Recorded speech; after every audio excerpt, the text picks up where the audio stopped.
Hello, and welcome to World Without Rule of Law. This is another segment of an unscripted moment. Thanks for tuning in today. And this morning, I want to talk about freedom and more specifically, the cost of freedom. And so, when we talk about the cost of freedom, we think about what it costs to obtain and maintain the freedoms that we have in this country. And so, instantly, in my mind, that goes to veterans, veterans who fought in wars and who have secured this nation's freedom and who do so today to maintain it. And so it's important to note that because that's a big part of it. And I don't want to go without mentioning that. And I also think that there are others in a non-military setting who also contribute to that cost of freedom. There's first responders, there's nurses, doctors. I mean, there's so many different occupations and careers that, people that will get up from the table at Thanksgiving time to answer a call, whether it be a medical call, or do a law enforcement shift, or there's just so many jobs out there that have to be done all the time, 24/7. And there's people that fill those positions and they sacrifice themselves, their own time, their time with their family. And so they're paying for our freedom as well.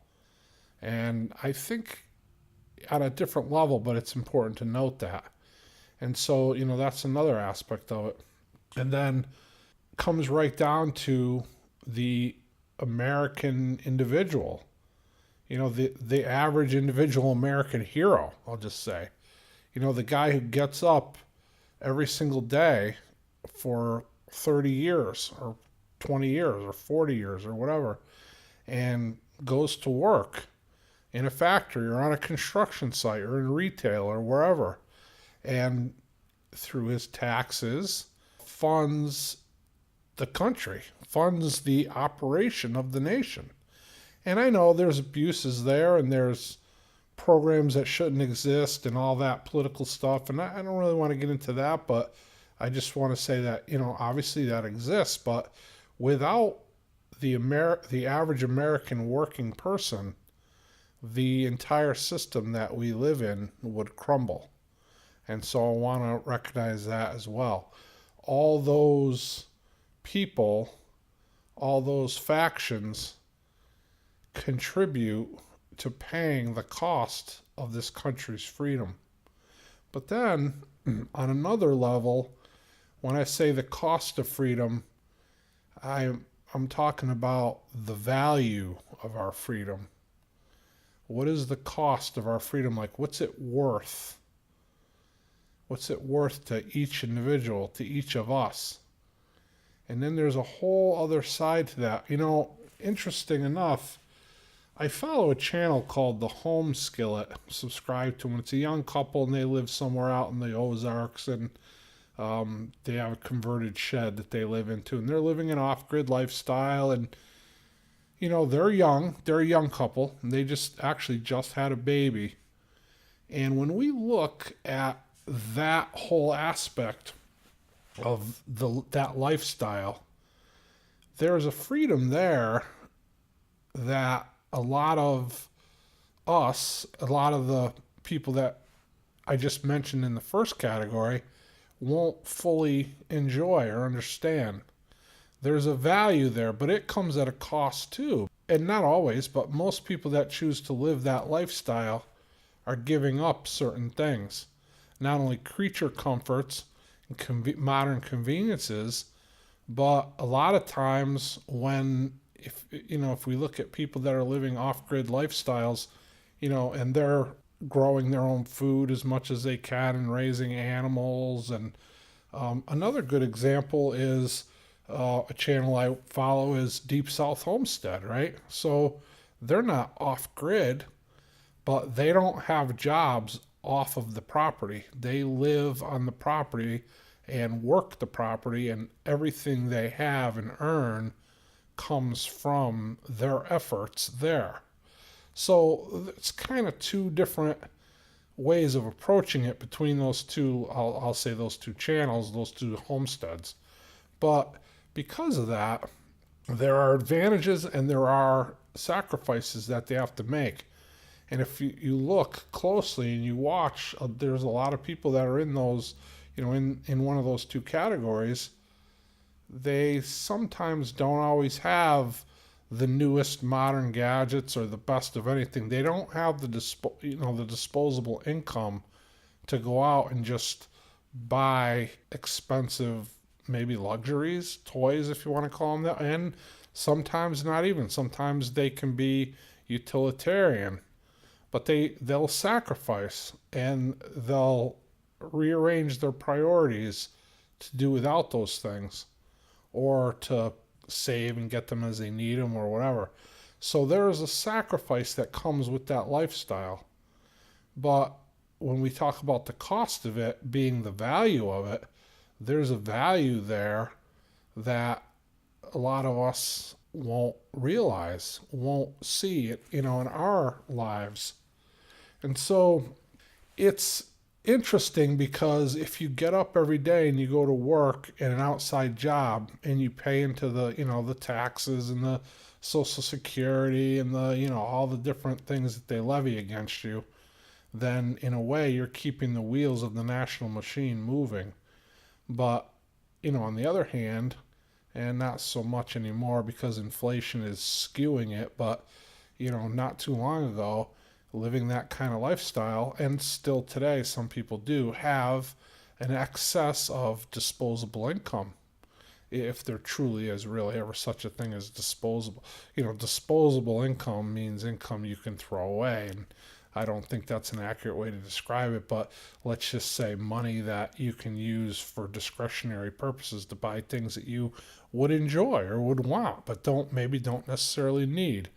And so if you live that lifestyle and you work outside the home, maybe you could have the newest, best four-wheeler, or the expensive North Face jacket or North Face hat, when maybe somebody in the other category who's living on their own homestead, maybe they have to buy their hats at Walmart or whatever. And so there's a sacrifice there. That's kind of a poor example, but throughout the whole spectrum of needs and wants, there could be sacrifices there.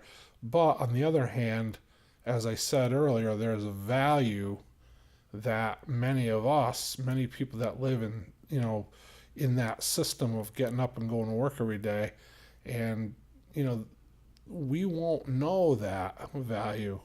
There's a value in being on the homestead and raising your family and raising kids. And again, I'll go back to the Deep South homestead. They don't work at all off the property. So they get up every day and they work just as hard, I'm sure, maybe even in some ways harder than people that go and punch in and out in a 9-to-5 job.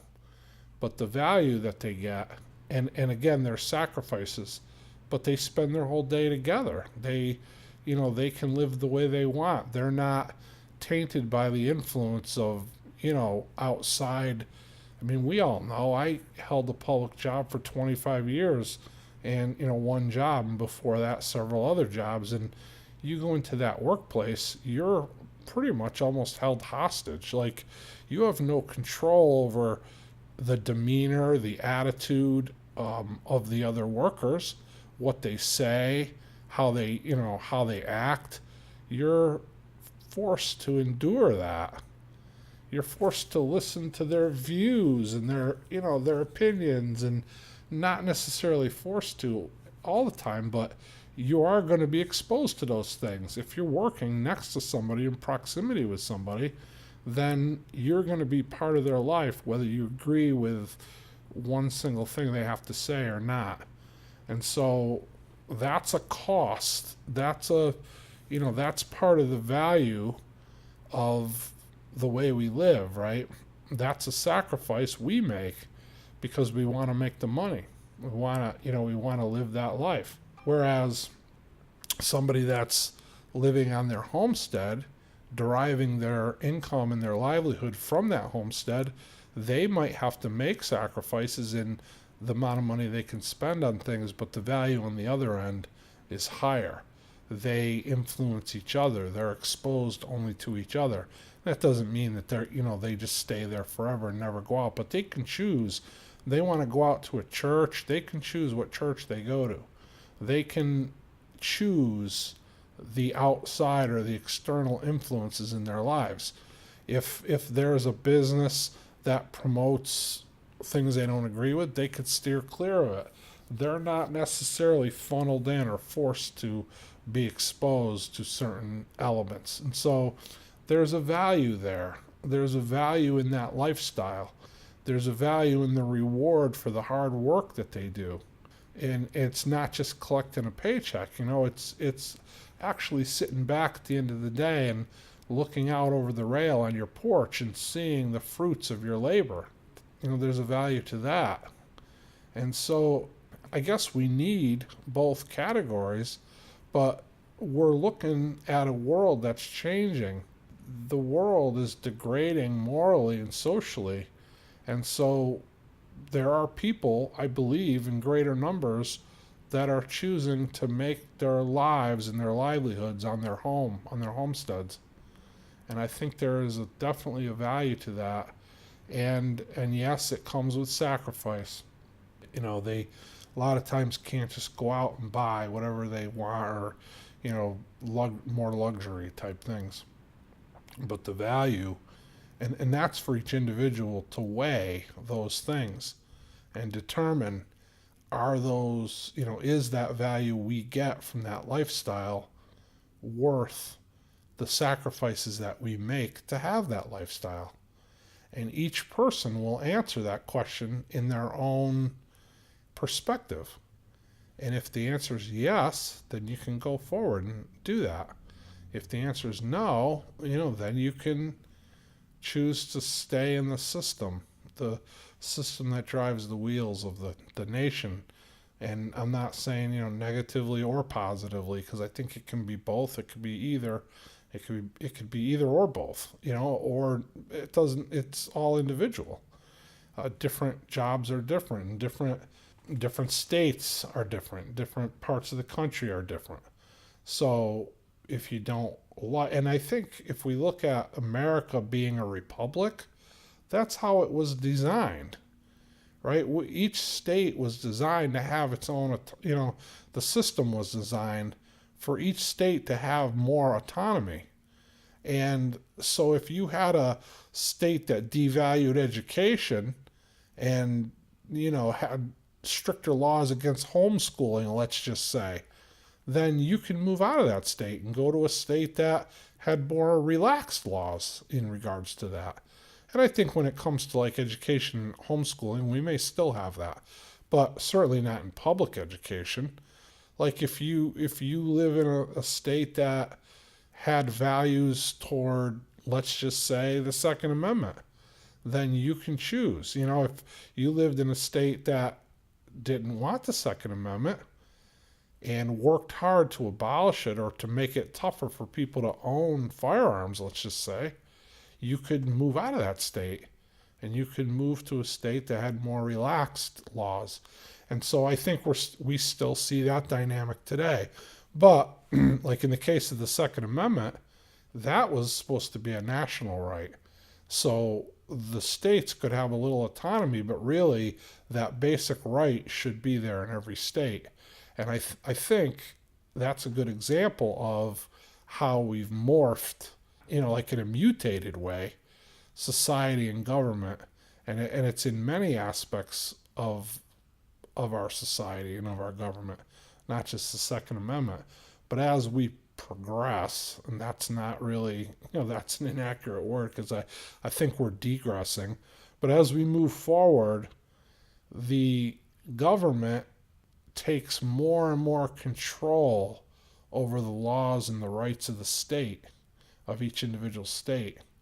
And so we've seen that, what was designed to be that republic morph into more of a socialist and I don't think we're completely there yet, but we're going in that direction.